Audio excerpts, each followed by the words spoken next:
Step inside the dugout. I'm Alec, and this is the Sports Breakdown MLB show. Today on the show, you will get my recap of at least 5 or 6 weekend series games from the MLB, as well as my player of the week, player of the weekend, and some fantasy baseball advice. Let's get started here first with my player of the weekend from this weekend, and it is Kyle Harrison of the Milwaukee Brewers. Another good start. He went 5 1/3 innings, only scattered 3 hits across those 5 1/3. 2 earned runs, 2 walks, 6 strikeouts. That's back-to-back good starts for Kyle Harrison. And I'm telling you, and I'm going to talk about it later on Around the Diamond with Brad, how I think he's slowly breaking out. But now we get to everybody's favorite part of the show.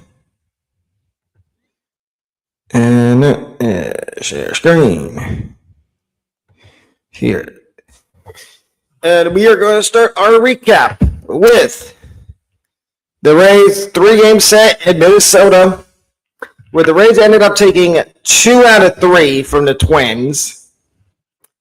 They lost the first game 10-4, and it was an ugly game.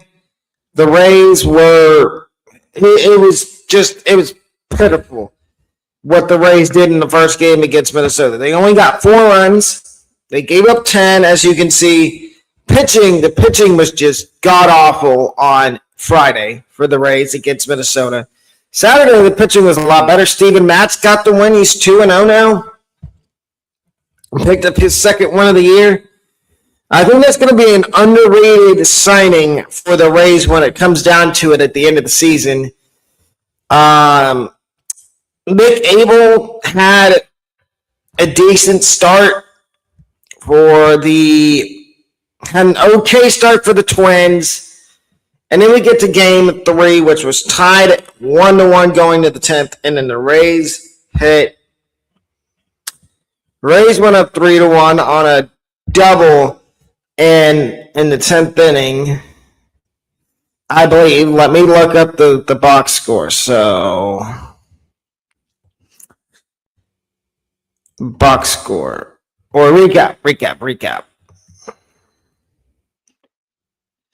Rays were up 2-1 in the 10th inning. And Richie Palacios hit a 2-run home run to give the Rays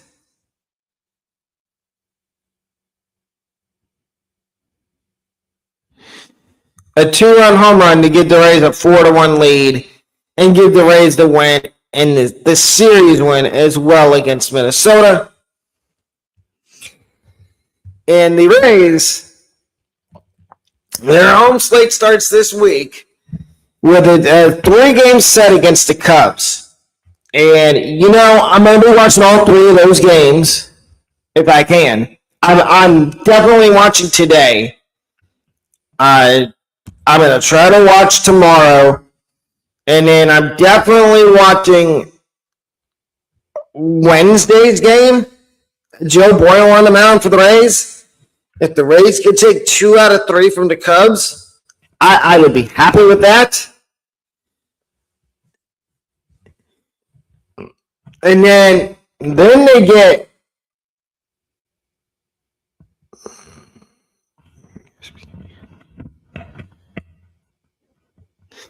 the Yankees for 3 starting Friday, Saturday, Sunday. And if the Rays can go 500 on this homestand, I'd be fine with it. Take 2 out of 3 from the Cubs, take 2 out of 3 from the Yankees, which it's not going to be easy to take 2 out of 3 from the Cubs or the Yankees. And then you look at the road trip coming up. They got the Pirates and they got the White Sox and the Pirates. The next team we are going to go over is the said New York Yankees. And we are going to recap their weekend series against the Miami Marlins, which they took 2 out of 3 from the Fish, winning the first game spot 8-2, with Will Warren getting the win, Yuri Perez taking the loss.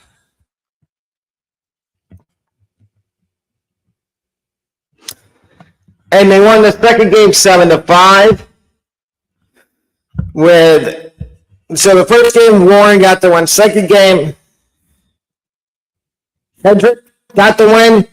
Peterson took the loss for the Marlins. And Dave Bednar picked up his 4th save of the season. And in that last game for the Yankees was a loss yesterday to the Marlins 7-6, with King taking the win, Jake Bird taking the loss, and Anthony Bednar getting the save. The Yankees this week, they have a 3-game set starting tomorrow with the A's. And you got Schlittler against Savali, Warren against Severino, and Weathers against Springs. And then we just talked about it. They go to Tropicana Field for 3 games against the Rays. And personally, I could see them losing. I could see them sweeping the A's or maybe losing 1. And same thing with the Rays series. I could see them either taking 2 out of 3 from the Rays or getting swept by the Rays.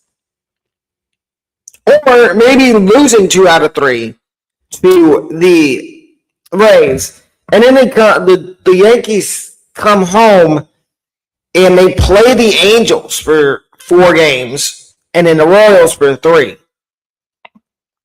And that next homestand for them is going to be critical, because you look who they've got after that. They've got a 4-game set, a 3-game set in Boston, and a 3-game set in Houston, and in Arlington against the Rangers. And if you want me to do breakdowns of specific teams, please let me know in the comments, because I would love to do a breakdown of specific teams and not just the teams that I'm recapping right now. And the other thing I'm going to say about the Yankees, where is their depth chart? Let's look at that rotation right now.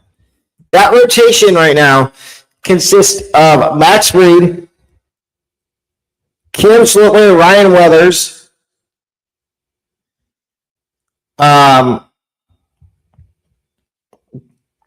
that's 4. That's 3 guys. Schlittler, Fried, Weathers.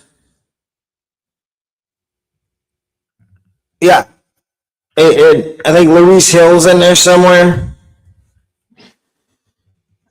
I just want to look at their rotation.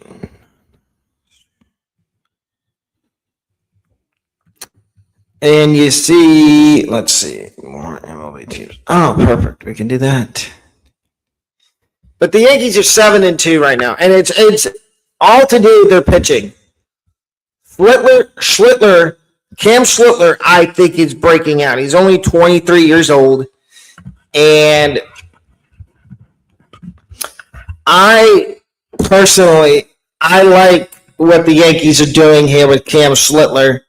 He came up toward the tail end of last year, and as you see, the Yankees are without Carlos Rodon, without Garrett Cole. So that's their top 2 guys in the rotation. They're 2 and 3. So you have Schlittler filling in right now and Weathers. And you got guys down in the minors like Carlos LaGrange, who is going to be, I would assume, coming up soon for the Yankees. And the Yankees, I'm going to say this, I think they're going to be the team to beat in the American League East. And I know Blue Jays fans don't want to hear that. Red Sox fans don't want to hear that. But that's just how I feel. And we're going to do one more team in the American League East, and it's going to be the Red Sox. And right now, the Red Sox are struggling big time. The Red Sox just lost 2 out of 3 to the Padres. They lost the first game 5-2, correction. Sonny Gray, they won the first game 5-2. Sonny Gray got the win. Michael King took the loss. Aroldis Chapman got his second save of the year. The second game against the Padres, they lost 5-2. Adrian Morejon got the win. Chapman took the loss, and Mason Miller got the save, his third of the year. Then the Red Sox proceeded to lose 8-6 on Sunday, which was yesterday, to the Padres. And Jelani Estrada took the win. Uberstein took the loss, and Mason Miller got his 4th save of the year. And the Red Sox open a 3-game set starting tonight against the Milwaukee Brewers. And then they go to St. Louis and play the Cardinals. And then they go to Minnesota and play the Twins. And then they come home and they play the Tigers and the Yankees. So that is not I'm not going to say it's a layup that they might not sweep. I think they can take at least one game from Milwaukee. The Rays did. Why can't the Red Sox? And I think the Red Sox can easily sweep the Cardinals and the Twins. Now, Detroit and New York, that's a whole different ballgame.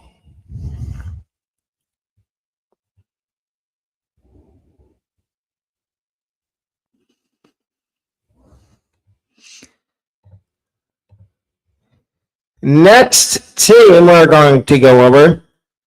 We're going to switch over to the AL Central and go to the Tigers, because we were just talking about how they have to play the Red Sox in a couple weeks. The Tigers proceeded to do the opposite and lose 2 out of 3. They took 2 out of 3 from the St. Louis Cardinals. That first game, the Tigers shut out St. Louis 4-0. Framber Valdez got the win. McGreevy took the loss.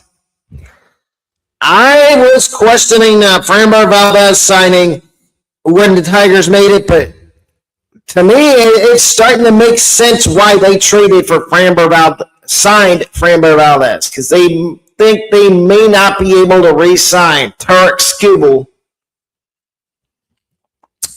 Then they won the second game 11-6 with Brent Herter getting the win and Dustin May taking the loss.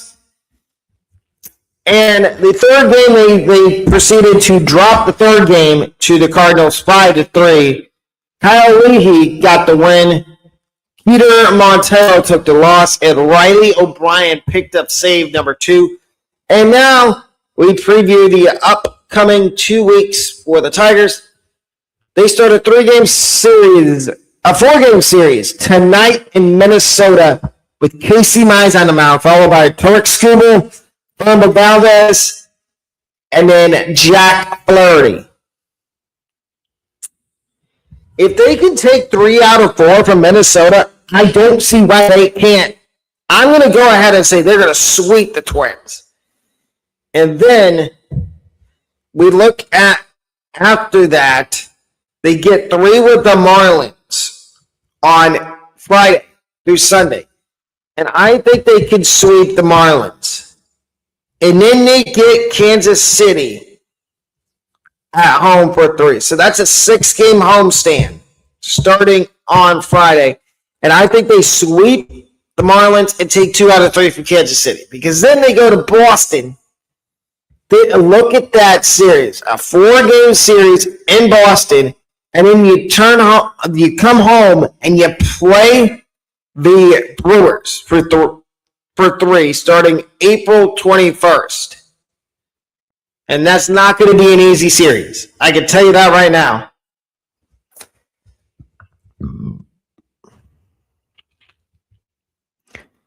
The next team in the American League we're going to talk about and recap their weekends, how they did this weekend is the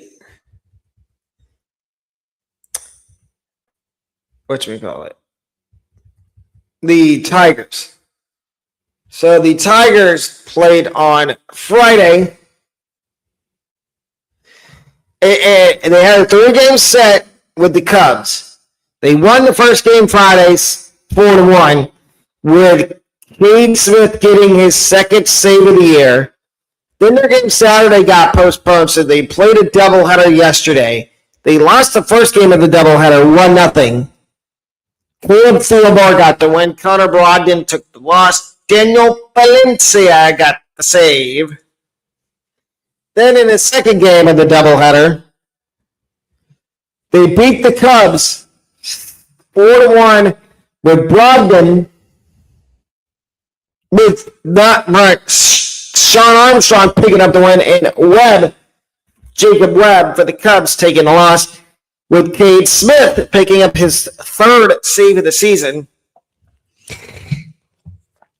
And they start a 3-game set with the Royals tonight. It's going to be Tanner Bybee and Michael Walker going tonight for their respective teams. And I think if the Guardians could take 2 out of 3 from Kansas City, they'll be sitting pretty, because then they go to Atlanta. And I love the Guardians and all, but I don't see them winning. I can see them taking maybe 1 game from the Braves. And Braves fans, you can let me know down in the comments. Are you worried about that series at home against the Guardians? Because then after that, Guardians go to St. Louis. And then they come home for a 4-game set with Baltimore and a 3-game set with Houston before going to Toronto for 3 and then coming home to play the Rays for 3 to end April. We got a couple more recaps left.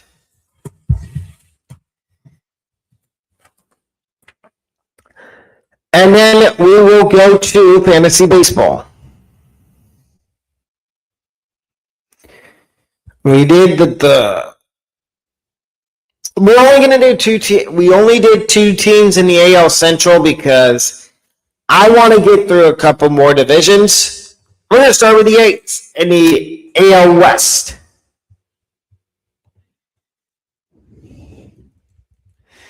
And the A's proceeded to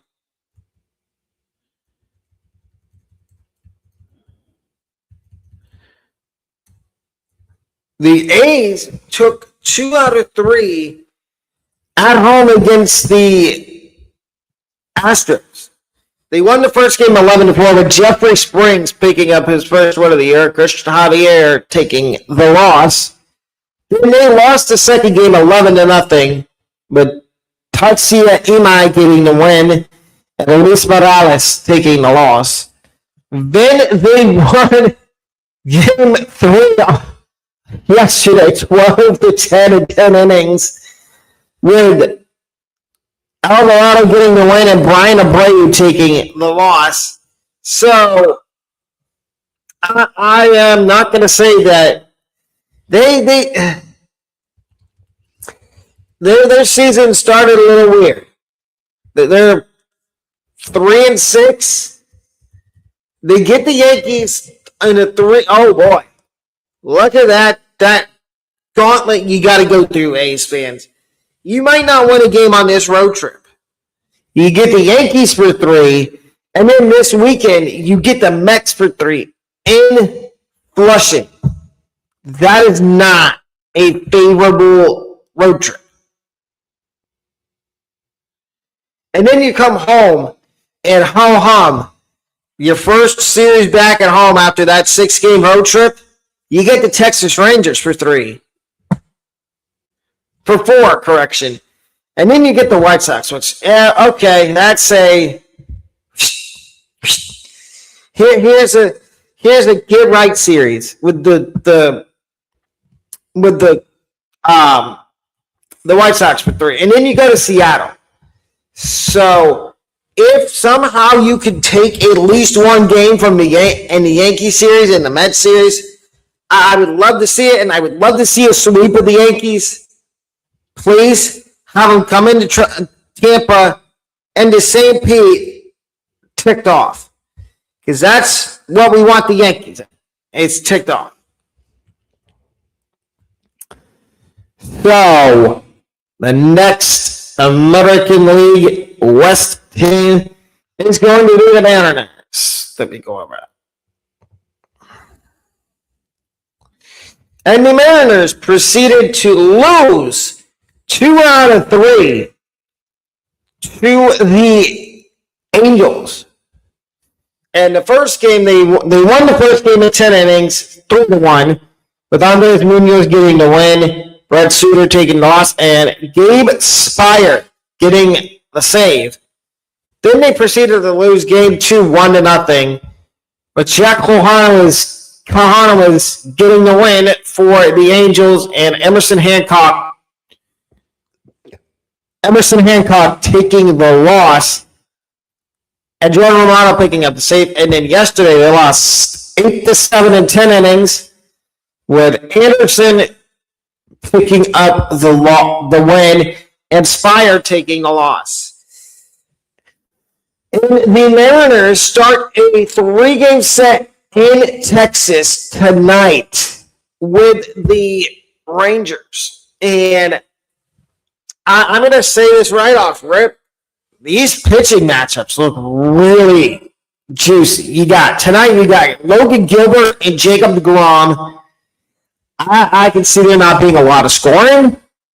You can correct me if I'm wrong, but Logan Gilbert doesn't give up a lot of runs. I know this is not prime Jacob deGrom, but I could see there being, if you're betting on the game, bet the under. Tomorrow it's George Kirby and Nate Eovaldi, and on Wednesday there's Brad and Mackenzie Gore. And then they welcome in me, and then they go home and they play the Astros on Friday, Saturday, Sunday, and Monday. That's a weird 4-game set. So it's a Friday through Monday. And right now, the matchups are Emerson Hancock and Tatsuya Imai on Friday. That's a battle of two. Emerson Hancock is a guy that I'm going to talk about on tonight, today.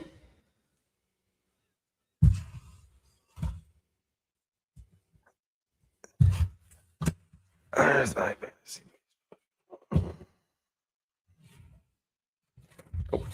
think it's on it. Hold up, ladies and gentlemen. I am trying to look for something. Give me a minute. Did I not do it?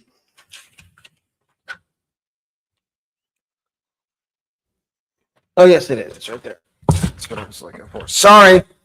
Tatsuya Imai and Emerson Hancock, which I'm not talking about Emerson Hancock and the fantasy baseball advice, but that's going to be a good pitching matchup. And you got McCullers and Castillo on Saturday. Gilbert and the Astros have not announced who's going on Sunday, and then it's going to be Mike Burrows and George Kirby on Monday. That's going to be a good series. And I think we're going to do a couple, maybe 2 more teams recapping their weekend series.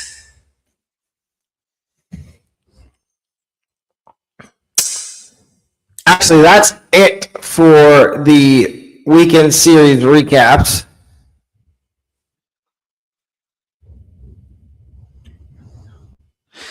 Thank you to everybody that... Alex Ramirez, hello. Hi. Valentino.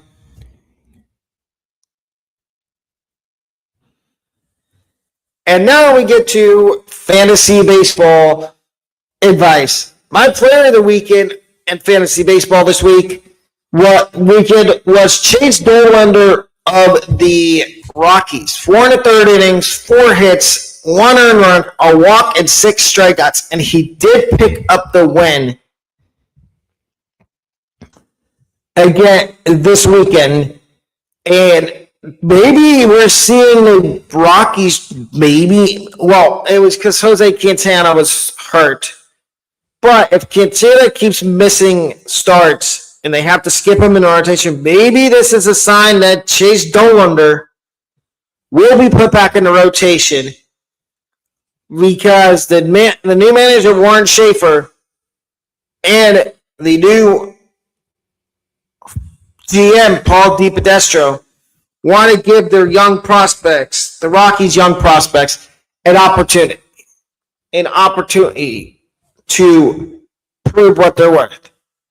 Now we get to my favorite thing to do for fantasy baseball advice, waiver wire. And we start with the pitchers. And the first one is, and these guys have to be under 70% rostered. If they are over 70% rostered, I will not be talking about them in the waiver wire. The first pitcher is Landon Roop of the Giants, 9.9% rostered. He did take the loss in his last start. But if you need help because you lost Hunter Brown and you just don't have anybody that you think on your roster is good enough, I would give Landon Roop a chance. Pick him up your waiver wire and give him and stick him in your lineup his next start and see what happens. The next pitcher I'm going to talk about is a guy that I talked about at the very beginning of the show, Kyle Harrison of the Brewers. 12.9% rostered. He needs to be rostered more. And I think he should be at least 30% rostered by the next MLB recap video I do next week. The next guy is Grant Taylor of the White Sox. 5.4% rostered. And he's not going to get saves. It looks like the White Sox are trying to stretch him out into a starter. His last 3 appearances have all been as an opener. And I know it's 1 or 2 innings that he's going to pitch. But pick him up. He'll get you fantasy points. And then the last guy is Alex Vesia of the Dodgers, 10% rostered. He is not a closer, but he's a high leverage reliever for the Dodgers. That if you do get credit for holds in your league, I would pick him up. Next, we get to the IL stashes.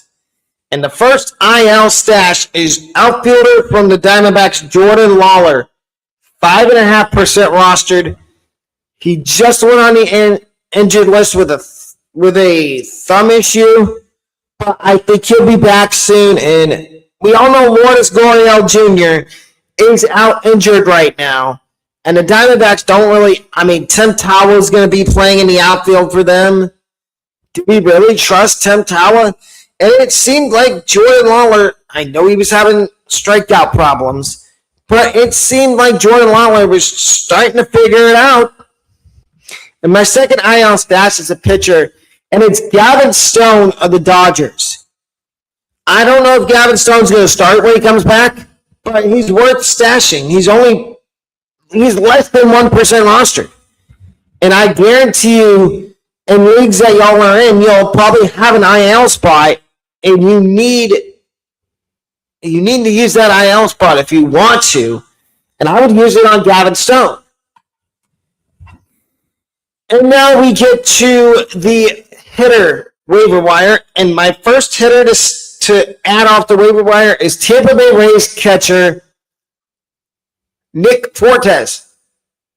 Fortes has started the season really hot, and if you need help at catcher because you're struggling with a Cal Raleigh, JT Realmuto, whoever your catcher is, if you feel like playing the hot hand, I would add a guy like Nick Fortes.